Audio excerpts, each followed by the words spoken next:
Bonjour, aujourd'hui je veux te parler de problèmes que beaucoup d'entre nous rencontrons au quotidien, moi la première, les paresthésies. Alors je te donne rendez-vous après l'introduction. Bonjour, tu viens de découvrir que tu as un cancer du sein et aimerais en savoir plus sur ce qui t'attend? Tu es en plein parcours et aimerais avoir des réponses à tes questions?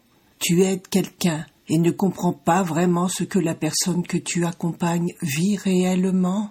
Ce podcast te donnera toutes les réponses que tu attends. Tu y trouveras, outre mon témoignage, des interviews d'intervenants divers, de paramédicaux, de thérapeutes de médecine complémentaire. Je t'y transmettrai également des conseils et des outils pratiques, souvent issus de mon expérience ou de celle d'autres malades, afin de mieux vivre et comprendre ce qui t'arrive. Je m'appelle Françoise Boutet et en 2022, j'ai vécu et vaincu 3 cancers, du sein et du poumon. Je te transmets ici tout ce que j'aurais aimé savoir, tout ce que j'ai pu glaner et tous les outils qui m'ont aidé à vivre le mieux possible cette période.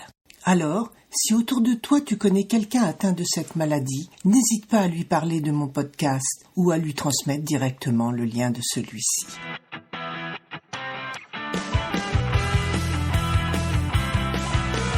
Alors déjà, qu'est-ce qu'une paresthésie?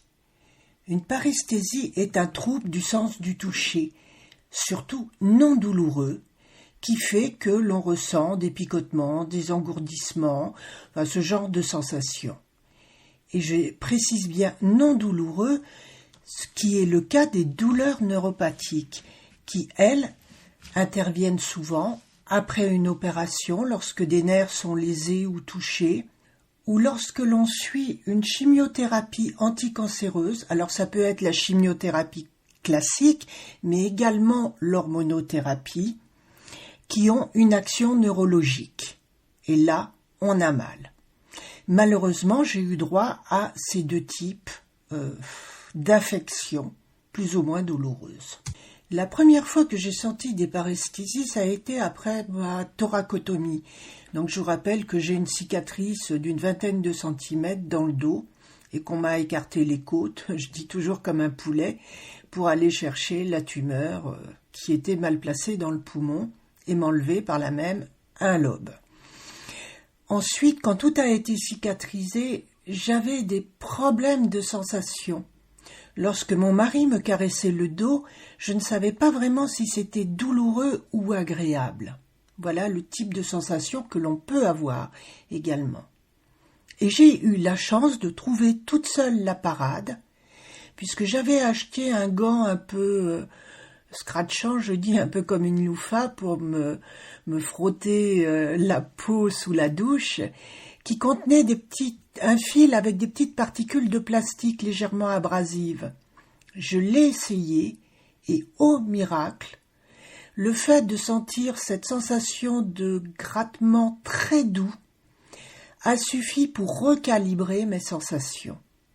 Et lorsque j'en ai parlé à mon pneumologue, il m'a tout expliqué sur le sens du toucher, les récepteurs de la douleur qui étaient sensiblement égaux à ceux du plaisir, et donc, avec ce simple geste, j'avais recalibré les 2 récepteurs et surtout mon cerveau, qui maintenant pouvait faire la différence entre une sensation agréable et une sensation plus douloureuse.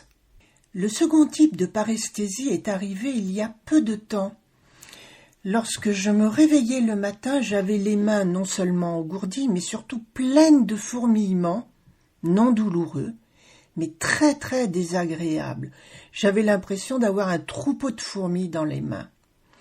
Et lorsque cela s'est passé, j'avais la chance d'être en cure de rééducation respiratoire au centre Richelieu de La Rochelle, qui comprenait une ergothérapeute. Et celle-ci m'a expliqué justement ce qu'était une paresthésie et surtout comment travailler pour calmer, pour recalibrer nos sensations. Et là, elle m'a proposé une chose un peu bizarre, je dois vous l'avouer, mais qui a très très bien fonctionné avec moi, puisqu'en l'espace de 2-3 jours, toutes mes sensations étaient recalibrées et je n'avais plus ces fourmillements. Eh bien, c'est tout simplement prendre un seau, mettre dedans 1 ou 2 kilos de lentilles sèches et patouiller avec ses mains dedans. Éventuellement, on peut mettre au fond des petits objets, style des billes ou des bricoles, et aller les chercher, puisque ça force les doigts à bouger.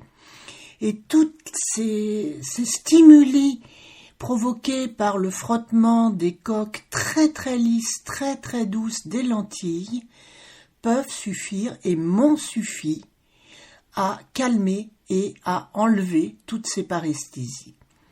Comme elle le dit, j'ai eu beaucoup de chance que ce soit la bonne méthode, parce qu'on peut aussi utiliser un seau contenant des pompons, contenant des chutes de différents tissus.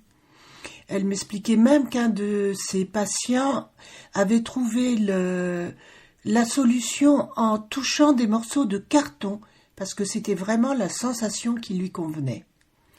Donc voilà, je vous livre ce que j'ai appris, ce que j'ai expérimenté, et puis j'espère que cela pourra vous aider.